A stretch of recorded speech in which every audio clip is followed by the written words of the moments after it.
Hi, everybody. Welcome back to Everyone's Addicted. Today's guest, Sean, has graciously come on to share his knowledge and his experience with addiction. So, welcome, Sean, and tell us about yourself, please. And thank you. For having me. Let's see. I'm a social service provider. I've been helping the homeless for about 40 years. And recently we opened up a mass shooting hotline, a rage hotline to give shooters a chance to de-escalate. Um, I've dealt with every sort of addict you can think of. One of the things that myself, and let me tell a little bit about myself real quick. I've been on opiates since 1984. I got hurt. And back then they were giving people pills left and right, Dilaudid, or not Dilaudid, but Demerol, morphine. And Oxy, probably, when it first came out. uh, yeah, I never liked the oxy. So when they gave it to me one time, Oh, and see, I like the oxy, and I don't like the morphine. I like the oxy. I took it like even the 10 milligram pill got me very nervous. I didn't even like it. But over time, um, I got up to 400, 500 milligrams of opioids per day. Uh, and Your it's still, tolerance builds so fast with it. It's actually pretty surprising when you're taking them, eh? You're like, holy crap. I need more, I need more, I need more.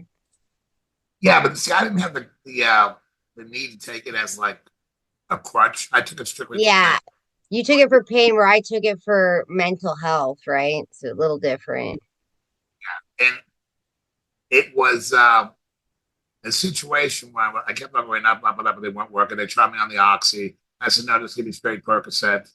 I think I was doing 25,000 milligrams of Tylenol a day for years. I can't believe I have a liver. Back then, Yeah, they I didn't even was tell just thinking that because I guess the Tylenols would get you with that kind of stuff, right? me. Of course, back then, no one ever mentioned it. I actually became a fighter on Phil Party and physicians actually coined the term, and drug dealing doctors going up to paid clinics. And I met with the new Mm-hmm. pharmaceutical. Uh, so I woke up one day like 3 years ago. I took two 30 milligram pills and it didn't touch the pain. I'm like, I'm not going to take another one. This is 90 milligrams to get some pain relief, walk. So I went to a detox center that I knew at the hospital. They were so rude. They weren't treating my blood pressure. I left 15 hours later, called my friend up who's a doctor. I said, look, I should be able to kick this really quick with methadone. Will start me off. I gave him, I said, 10 milligrams 3 times a day and I'll stay on that for a week and I'll go down. 2 or 3 weeks, I got off on all the pills. So, and I've argued with my clients over the past, like, look, you can get off these 200 milligrams of methadone that you're taking. You don't need to go to the clinic. You could do it with a regular doctor. So, anyway, so got off the pills for 6 months. And I said, okay, I'm ready now to start taking them again. Been about a year and a half, 2 years, and I'm at 8 pills per day, and it's giving me pain relief. Yeah. So, I was able to, because I don't have that, I have an addictive personality, but based on the chemical.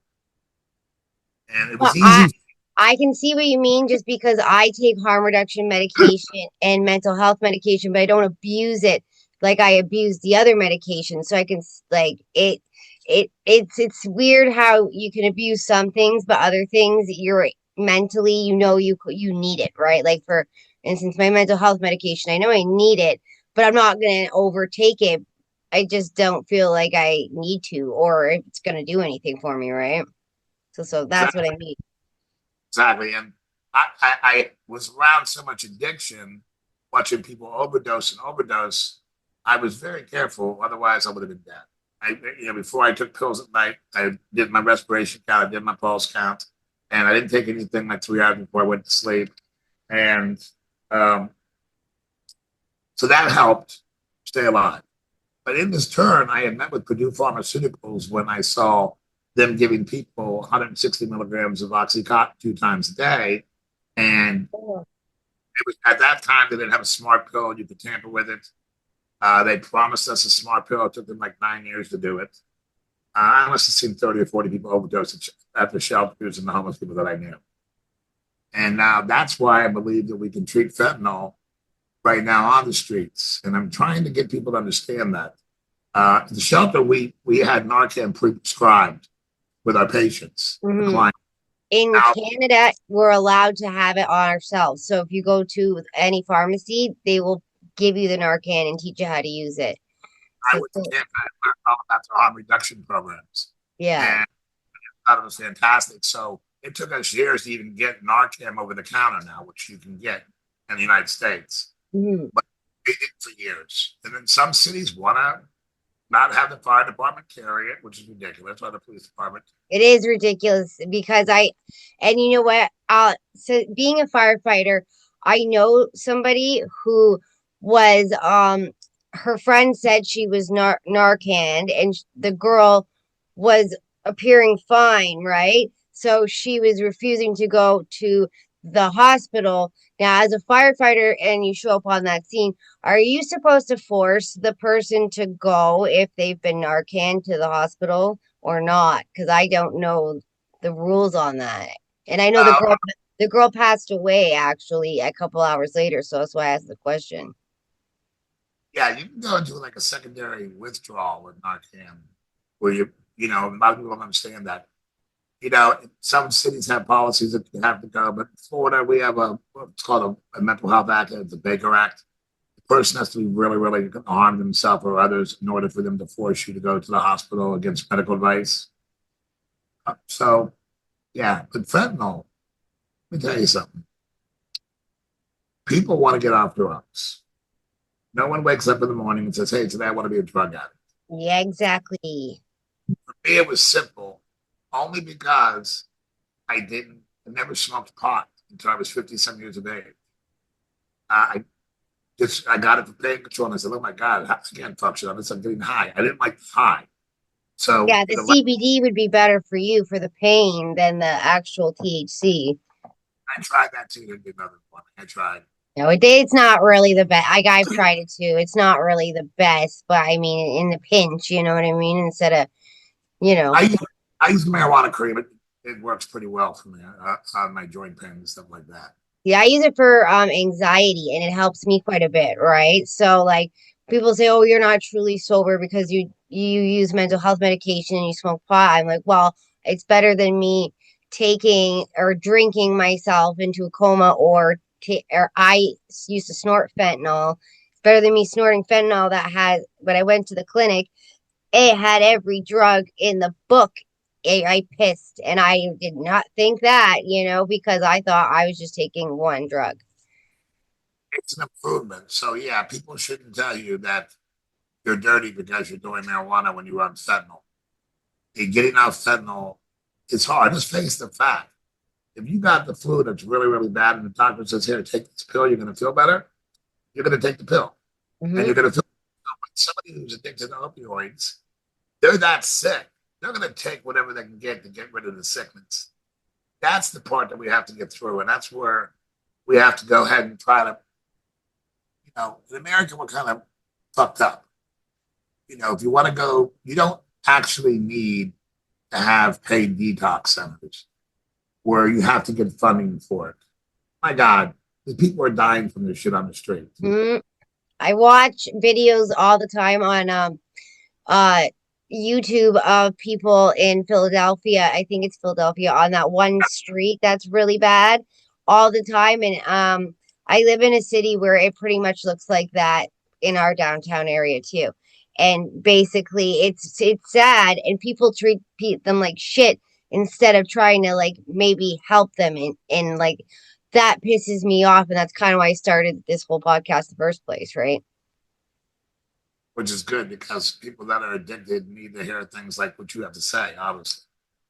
Well, because like I did get off fentanyl, and it wasn't like it. You know what? It wasn't as difficult as you would think. Do you know what I mean? Like it is. If you put your mind to something, you can do it. And I mean, yes, I did use Suboxone at first, but at the same time, it got rid of my withdrawals, so I didn't have to feel sick, and then I was able to carry on with my life, right, and wean off of that easily. And it's so much different than like the withdrawals. You don't want to be sick. That is what keeps people sick is they don't want to feel that bad, and it's bad. It's that magic bullet, the doctor with the flu. Here, take this, you're going to feel better. Mm, Take it. yep. So how do you do that? So in America, if you have to go to a detox program, a bed, a hospital, you're talking maybe $3,000 to $4,000 a day. Now, you have to get funding for that. So if you don't have funding, you don't have beds. And we're always short detox beds. When reality, my shelter, we took people right off the street. I didn't care if they were addicted to alcohol. I don't care if they were prostitutes and heroin addicts. We took them in. We helped them get detoxed at the shelter. Now, if America would say, well, you know what? We can work the downtown area. We can work the streets. We can get a nurse practitioner to go with a medic and a caseworker, give them the first dose of Suboxone. Say, you're going to meet me here tomorrow, same time. I'm going to give you your next dose of Suboxone. And then once you get them on that pattern, then you can talk about now getting them help, Mhm. meetings, and fully get out the substance. You can get a big warehouse, my God, put 200 people Yeah. in there, get a doctor, get some nurses, get about the regulations that we have in America that, this, and that. As long as you have a doctor there that can administer the Suboxone, give them love. Well, exactly. And you know what? There's a lot of doctors that do want to help because I've done interviews with doctors and they do want to help, like they do help people. And if they were presented with this idea, would be open to do it. Do you know what I mean?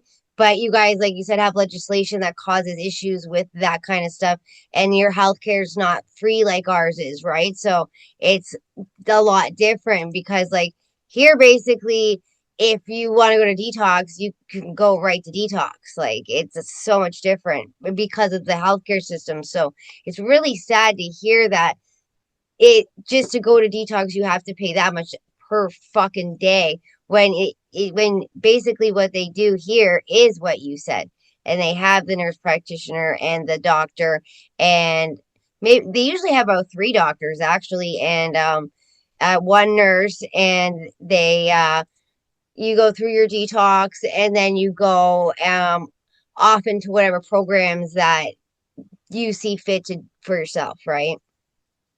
Yeah, but the key there is to get them off the substance where they can feel normal. And if you don't have the beds, then treat them on the freaking street. That's so true. Just like you said, just hand out the Suboxone because, like, even here, you have to go every day for your first like 6 months. You have to go to the pharmacy every day to have it administered. Do the same thing on the streets. You're so right. But in the meantime, people are dying. And when it comes to that kind of stuff, like you, people look at you like when you're nuts. You're nuts when you want to do this. And again, when we wanted Narcan, people thought the same thing. Oh, you're letting people use drugs. You're giving them Narcan. You don't care about them. No, I care about them breathing. I care Yeah, about them not. I don't have to put their child in a casket. That's what I care about. And exactly. there are ways to do it. Now if you don't have insurance in America, you can get a free bed. There's a long wait a lot of times for a free bed. As an indigent, Yeah. we've got a problem, and then we can fix. We do have some good things as well. But in the mean, like Philadelphia, I would load that place up. I've seen the same videos, and I wanted to go there and see what we could do, but take an act of God to do what I wanted to do. But I I think even thought the same thing. I was like, I wish I could fly down there and just start handing out Suboxone so that people don't have to feel sick and realize, you know what? Right away it works. So, you know what I mean? You're not going to feel sick. You're not going to want the drugs, you know? they're going to make a conscious decision on what you want to do. Well, yeah, obviously a lot of people don't want to recover and maybe don't see themselves as addicts, but the ones that do and want the help, it would be so simple. Like I mean, I don't understand why, because even here I wish they did more of that too, because sometimes the medical community will treat you like you're less than because you have an addiction, and they won't maybe put as much effort into your care if they like see you on the street and they help you.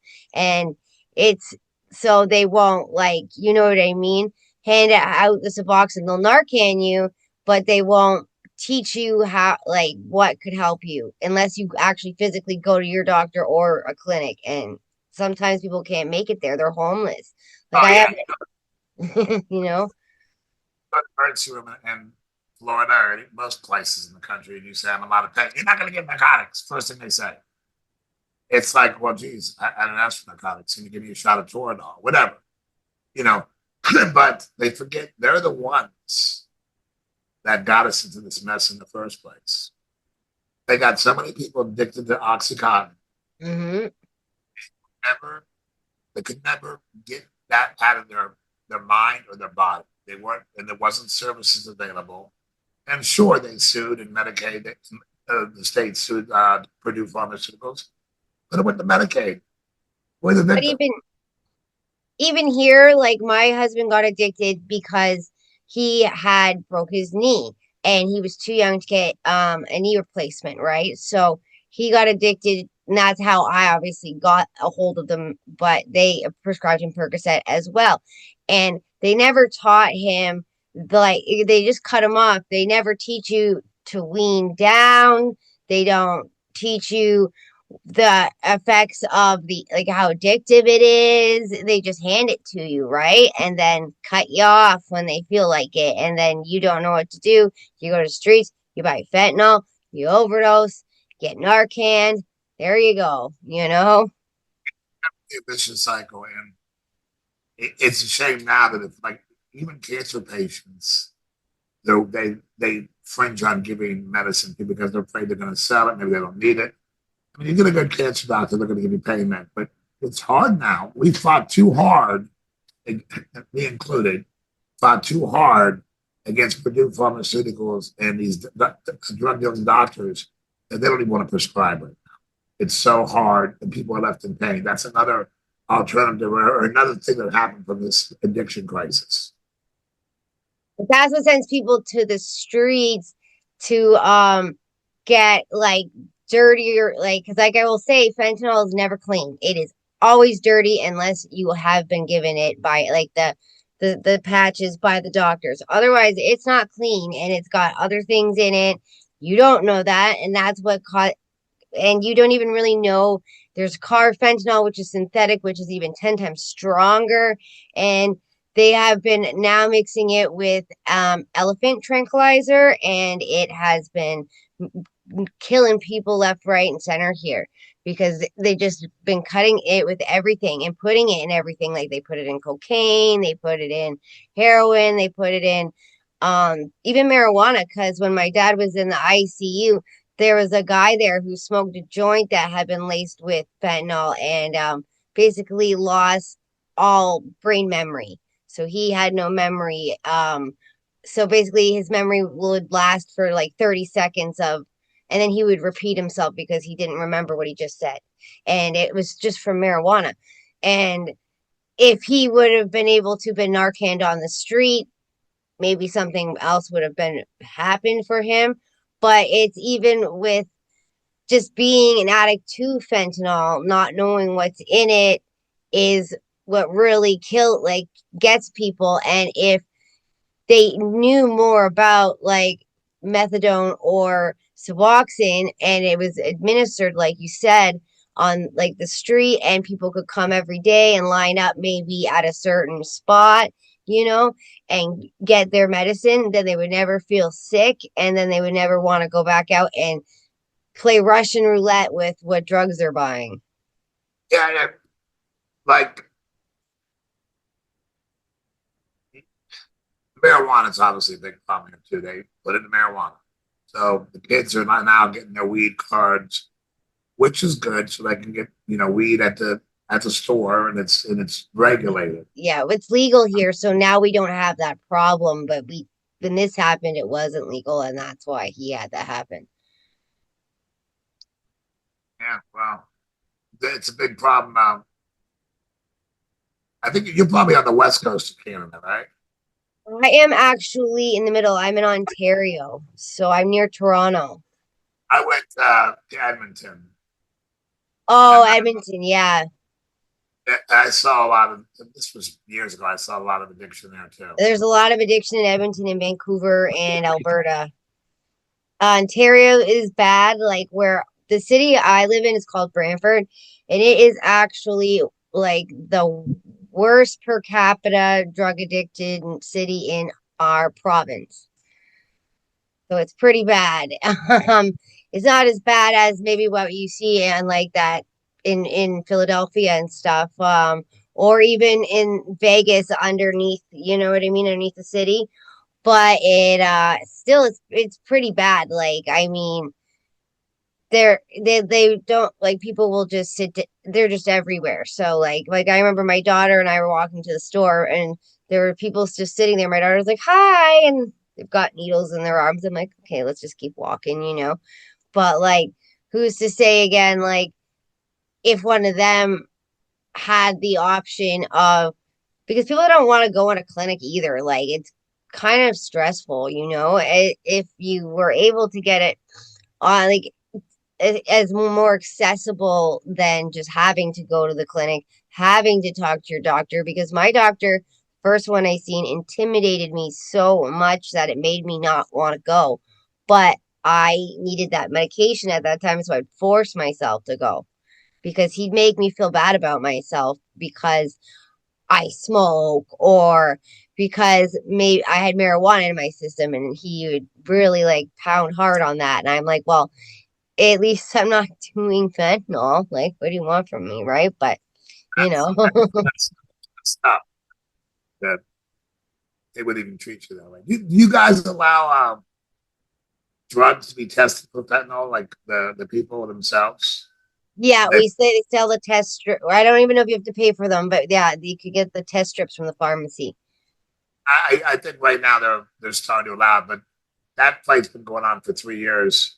Again, the argument from one side of the government says, "Oh, you're allowing people to get high." Again, having test strips is like so important. That harm reduction model, I love. I've used it myself for people for years, and you can save people's life with harm reduction. It doesn't let it improves the quality of their life, no matter how you want to look at it, because you're working with them at the same time. And it's taking away that withdrawal so they can have that clarity of for like, do you know what I mean? They don't they don't feel high anymore. They have that so and they don't feel sick at the same time. So you have that clarity to kind of pause and see if recovery is what you want, you know? Without harm reduction medication, you don't really have that like space to be able to sit and think about life clearly. You know what I mean? You have ups and downs constantly. There's just no stability. Mm-hmm. And especially if you're using it like I was for emotional reasons, right? If you're using it for pain, it's a little bit different. But if you're using it, and most people are using it for like trauma and anxiety and like you know what I mean, trying to escape and just be numb, then you are going to become addicted to it really fast, and it's going to be really bad. You're not going to have any control, and it's just you need that harm reduction medication because it's so in your system. It's also not clean. So you're coming off of so many things all at once that if you try to do it by yourself without the harm reduction medication, I would probably have relapsed. I'm not gonna lie. Even like when I was on the harm reduction medication, the first 2 days, I could hear my phone ringing. I had to lock myself in my room so that I didn't pick it up because I knew it was dealers calling me, seeing if I wanted some more, right? And I knew I couldn't obviously answer that phone, so I locked myself in my room so that I could not answer the phone.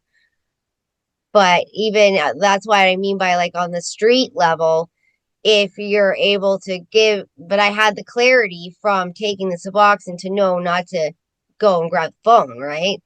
And if on the street level where people maybe feel like they're too far gone to go into a clinic, if they just talked to somebody like you on the street and you explained it to them, it would probably change their mind. And if there was more, like you said, like how you were able to before do it for no cause, if there was more like to have a detox center, it I feel like you guys would have so much a bigger success rate. And yes, I see the with even with the test strips, I don't really see the argument that it's allowing people to do drugs because people are going to do drugs even no matter what, if they want to. So why not provide them with something that's going to save their life? Yeah, you can kind of explain it to them. I started with, like, when we had these meetings, I'm like, well, look, if you don't think of the human compassion side, let's think of the financial side.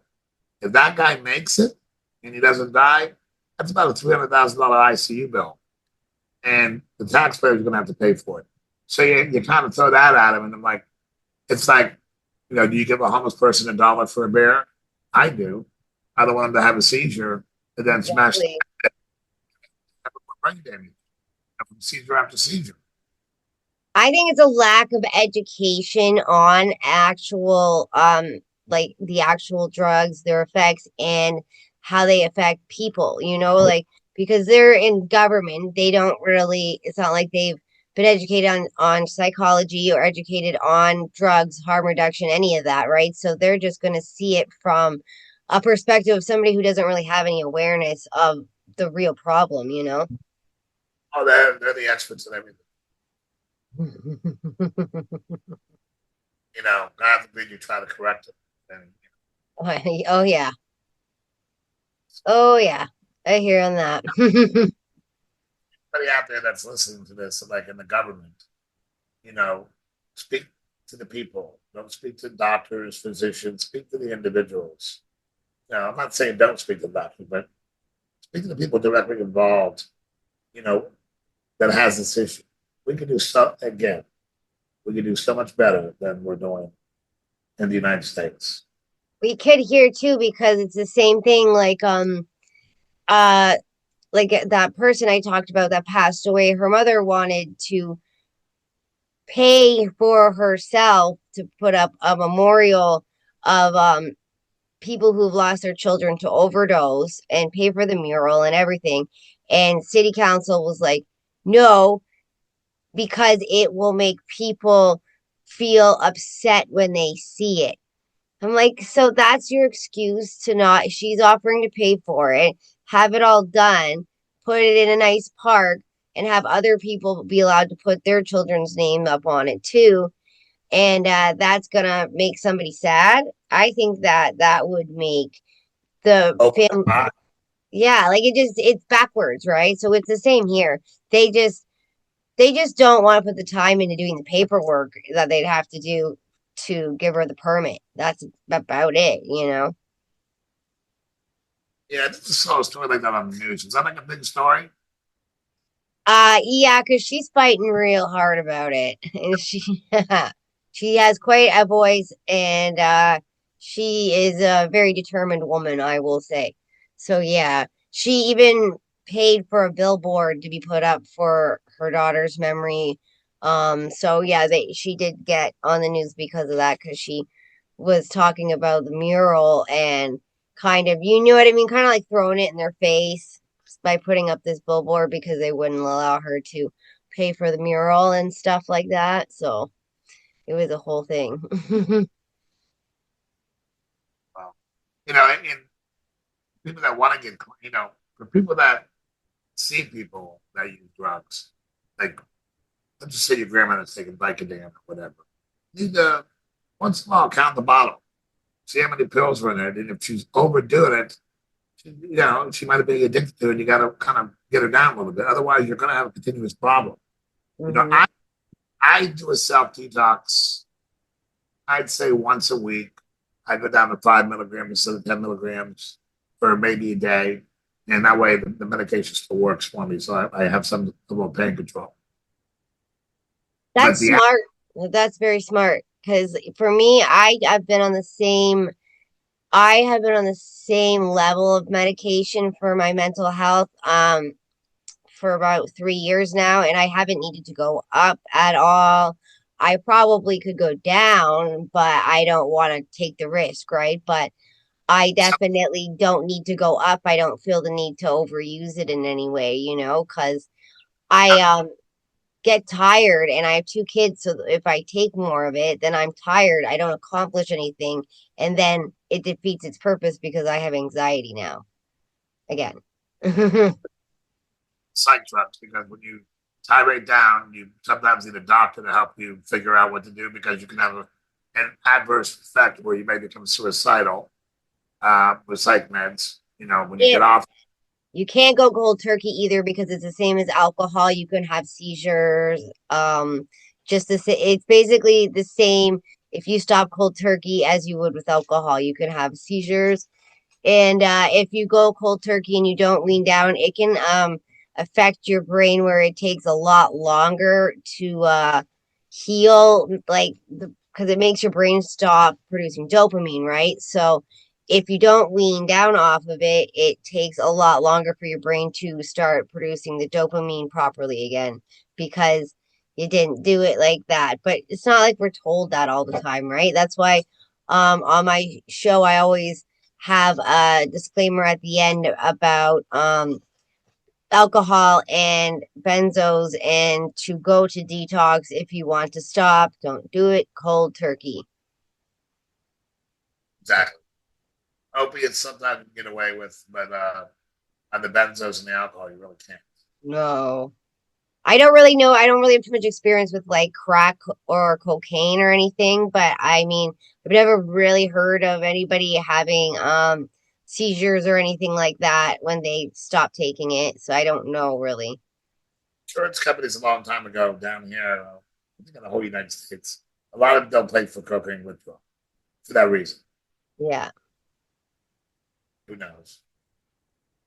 Yeah, it's weird how they work because our like I said, like the only difference realistically is that our healthcare is free, but at the same time, the government, like you said, they talk to the doctors, they don't talk to the actual people. So they have the same kind of view as they do in the States, you know what I mean? And if you go in as a patient and you have like I've had panic attacks before, and because I've had oxy in my system like prior and they've seen it on my chart, they they start treating me completely different once they look at that and they don't want to give me anything. They don't want to help me. They think I'm drug seeking. And it's like, no, I'm here because I need help. Yeah, medical providers are known for just thinking everybody's drug seeking. And you know what? So what if they are? Obviously, they have an issue. Treat that issue. Exactly. You know, it's. I'm sure somebody in their family has some type of addiction problem. They got to be. They need to. It's sad the way healthcare has come. You know, I get some students from the local college, and I kind of medical students, and we teach them about non-compliant patients, how to handle somebody that doesn't want to do or doesn't do a good job of keeping their health good. I always tell them, listen to the patients. Patient knows what they're talking about. You know what's wrong with them. Don't judge them and get to know them a little bit better. Because again, even me, I'm in the press a lot. TV, I was in Dr. Phil. I did, I did some live shots with Fox and CNN before. If I walk in, they still treat me the same way. If I walk in, and it's like, And he, okay, and so if you're treating me this way, somebody who has the power of the pen, who can call a press conference in a second, how are they treating people that don't have that ability? Worse.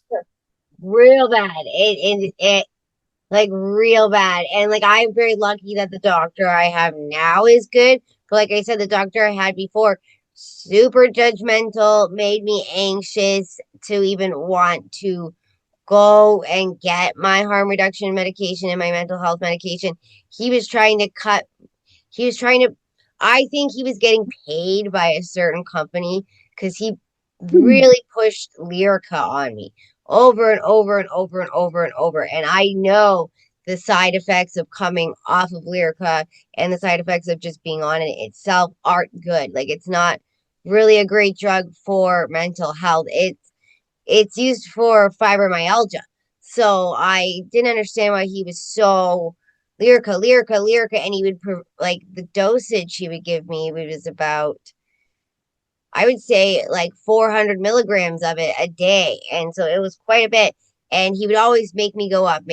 So I felt like the pharmacy companies must have been paying him to push this drug because like it was insane. And I knew not to take it because I had a neighbor who had fibromyalgia and had taken it and gotten off it and explained all of this to me about how horrible all of it was. So I luckily knew not to take it. But I mean, if I had, I don't know what would have been the situation because he kept trying to prescribe me all these like large quantities and in such a short period of time. Like, you know what I mean? It takes your body like at least 6 to 8 weeks to really adjust to that kind of medication. So why are you upping it like every 2 weeks? Like, you don't know how it's affecting me. Like, it's just them. And I think that also happens everywhere. Like, even in the UK, they have that kind of issue too, where doctors are getting paid to push certain medications, even if they're not oxy anymore. It's just something different, right? They all have a way with their medicine, and they don't like to uh, change it. And do they make money? I know in Florida and the United States, they get paid to. They used to get paid to go on these big cruises, conferences, wine and dine. By a certain amount of scripts that they write. Oxy, I mean, Purdue did that. I know, and that's why I knew that, and that's why I had that thought in my head about this doctor, right? Especially because just his demeanor and everything, right? I was just like, this is a little odd, right? Because like my doctor that I have now isn't like that, but she also had a injury and became addicted to opiates herself. So she has a much different view on how to treat people than the rest of the doctors at I've ever met. You know what I mean? Because she has that experience, right? And I like I said, I've talked to a lot of doctors in the States that would be willing to help like people on the street. They want to help people, but they can't. You know what I mean? It's just really sad Yeah, that I mean, it's the and bottom.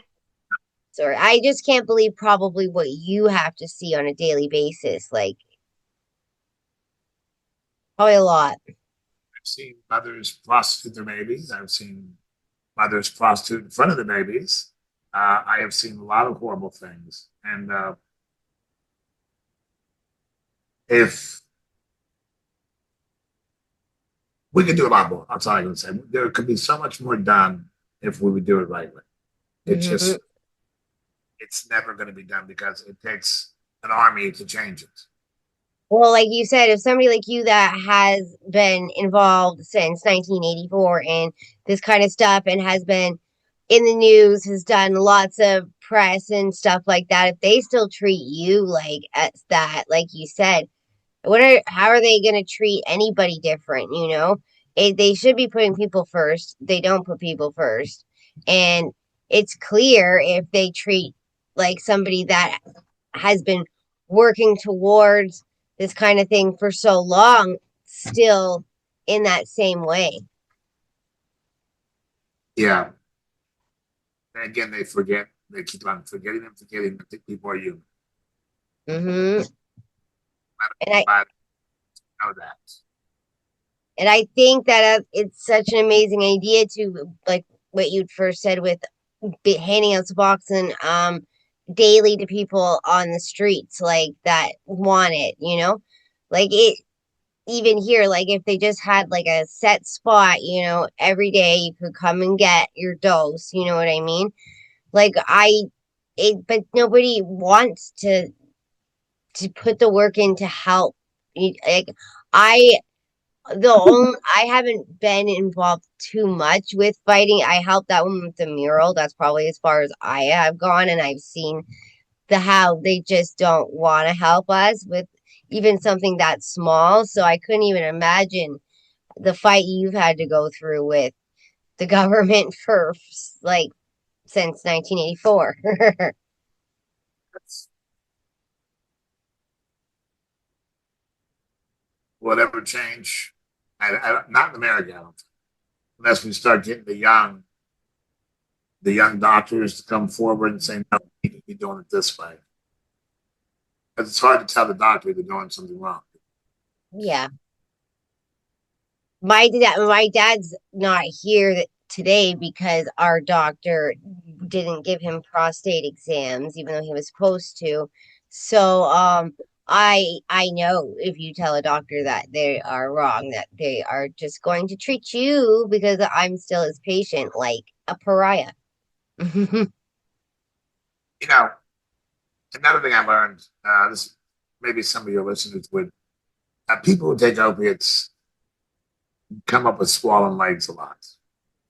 Um, and I've had a problem with swollen legs going off, I don't know, for 20 years. So I kind of figured it out that when I got off the pills for my rest period, I realized I was peeing more. Hmm. Legs were skinny, much skinnier. So I went to the doctors that were prescribing me over the years, and I'm like, hey, can you get swollen legs from opiates? No, no. That was their answer. Now I'm like, well, I don't understand something. When you have a surgery in America and you go into general anesthesia, they a lot of times put a catheter in you because you can't pee right away post-operative. So if they do that, why can't opiates affect how much you pee? It definitely affects how much you crap because people get Well, confident.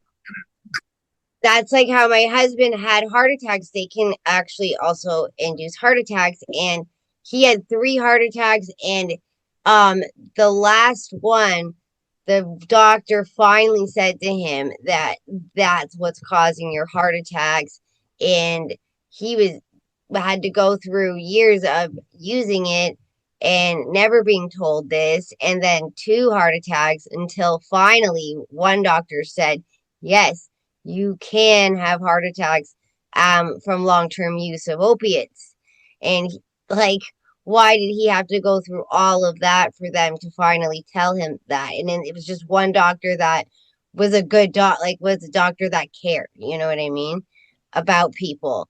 Otherwise, the other ones were just like, oh, you're on opiates. Okay, Narcan, bye bye. They didn't even really realize that they were heart attacks that he was having. They just thought they were overdoses until that last doctor, right? So it was crazy. And I think with any medication, we don't get enough education on it before we take it. And a lot of people don't research before they take medication. And that's how a lot of addictions start. And then doctors will not admit to blame for anything of it, and you can't sue them. Trust me. But and then they just get angry if you say anything about it. But they're trying to take it away. Hmm. Well, that's what happened with me. I complained about my father, like what happened with my father, and the doctor took away my mental health medication for 3 months and then gave it back to me just to punish me. It's Yeah, just how they deal with it. I got this diagnosis. I had bacterial meningitis. Went to a doctor 3 days in a row and said, look, I'm sick. Oh, you're a baby. Go home. You got the flu. Back again. Look, I got shining light. I can't see. It's bad. I'm in horrible pain. I'm so sick.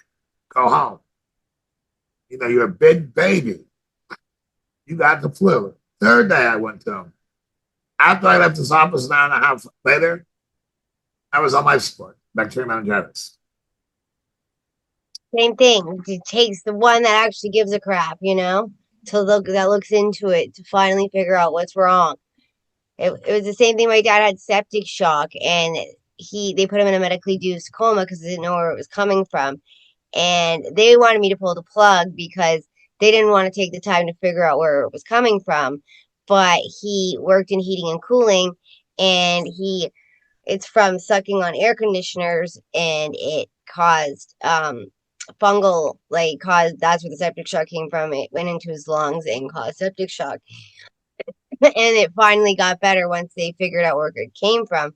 But for a month they told me to pull the plug, and really it was just that simple as to ask what he did for a job.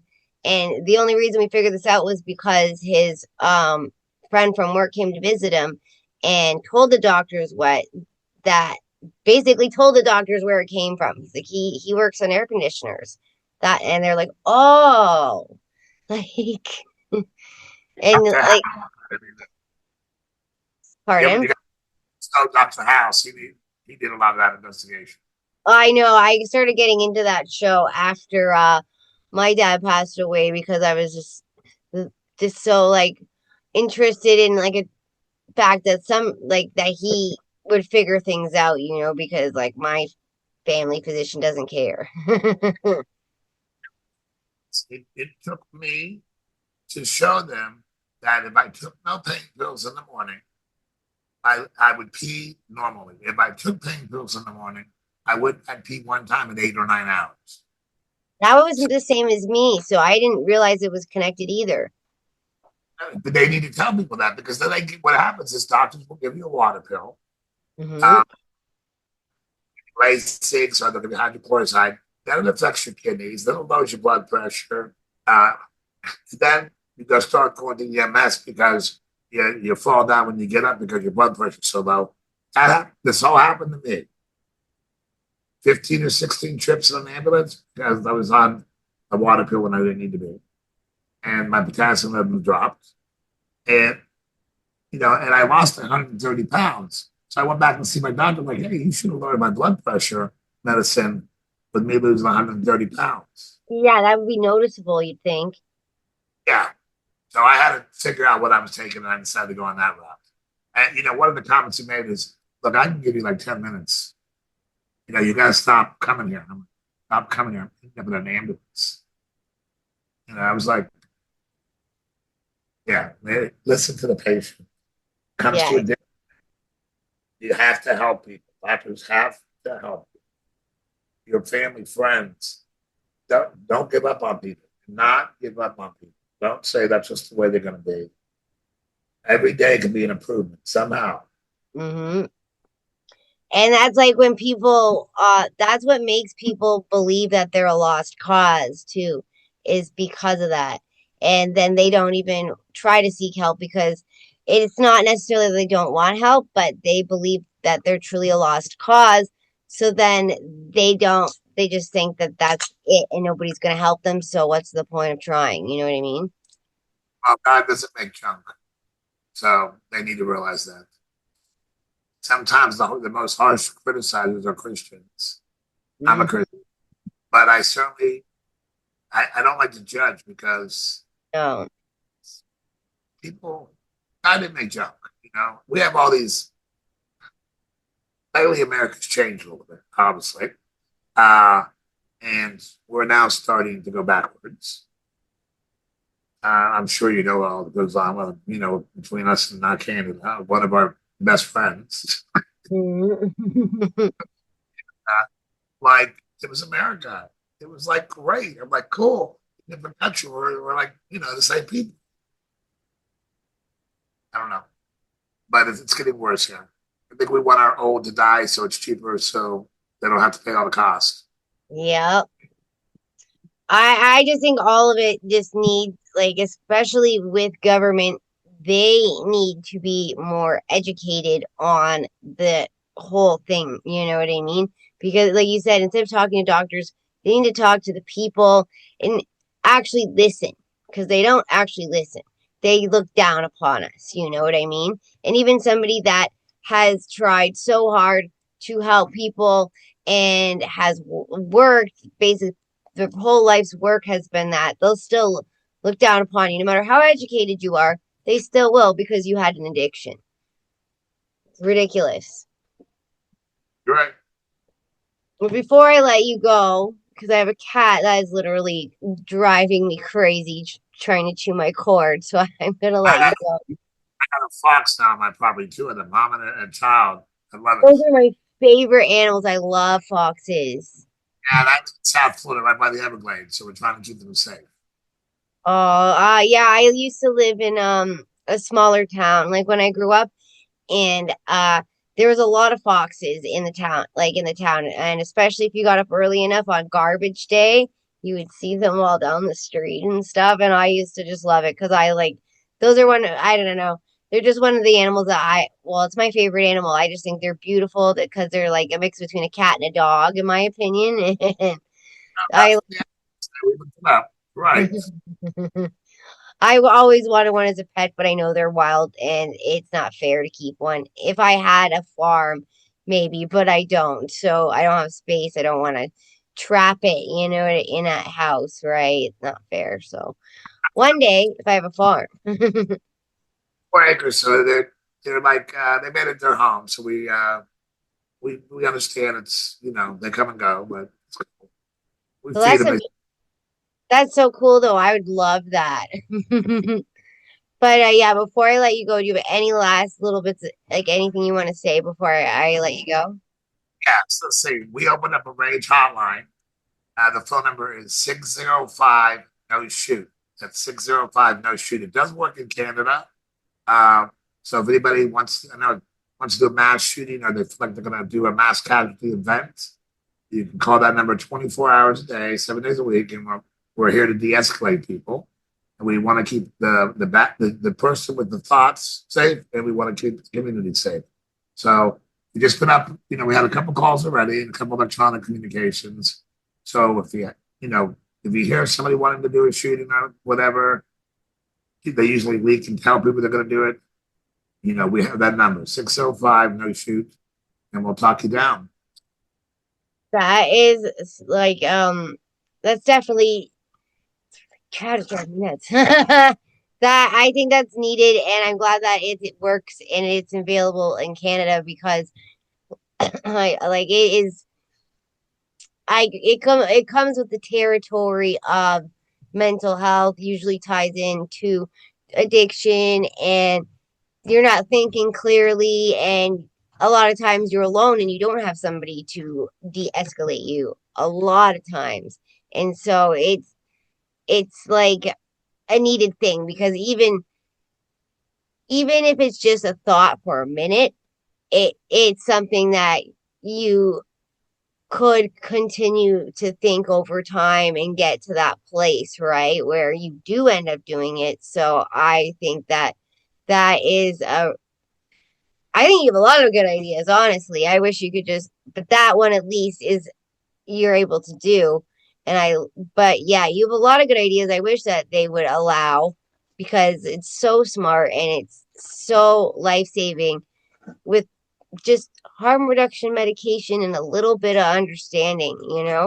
And I like that at least you have the hotline that they allowed you to have because obviously they haven't allowed you to do a lot of the other things that you could do that would be extraordinarily helpful.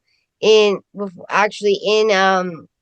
British Columbia now, they allow you to buy your drugs from an actual pharmacy. So you're allowed to basically drugs are legal there. Um, but they have to be what you call it, they have to be administered and overseen while you're taking them um at at the clinic, right? So they'll give it to you at the clinic. They'll give you like say like with oxy or something, they'll give you maybe at most 80 milligrams, and then you have to stay for a couple hours, make sure you're okay, and then they'll let you go, right? But it's a way of harm reduction so people aren't buying stuff that's dirty off the streets, right? But they don't have it in Ontario. They only have it in British Columbia because it's really, really bad out there, especially in Vancouver. So that I think is like something that I know the states would never ever legalize, but I think that the idea that you have of at least just handing it out on the streets, letting somebody try it, and take away their withdrawal, let them have some clarity to think about what they want to do, you know. Something like I said, something's got to be done. We should be saving lives, not putting them in the ground.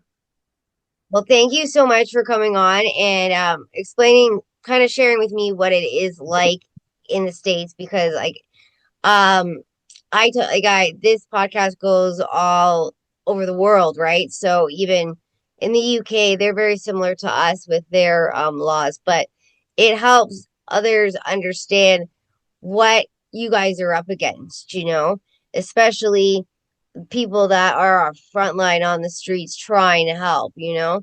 So I really appreciate it. And I appreciate you sharing those ideas because maybe somebody out there that is listening and possibly has some form of power might actually try to do something or contact you and try to, you know, find a way. Whatever you need to do. I got some more years left, hopefully. I think so. I think God will keep you around because you're doing good things. So, all right. Thanks again. Love your show. Thank you so much. I appreciate everything and I appreciate you coming on and talking to us. So thank you again. And Let's, have a good rest of your day. Thank you.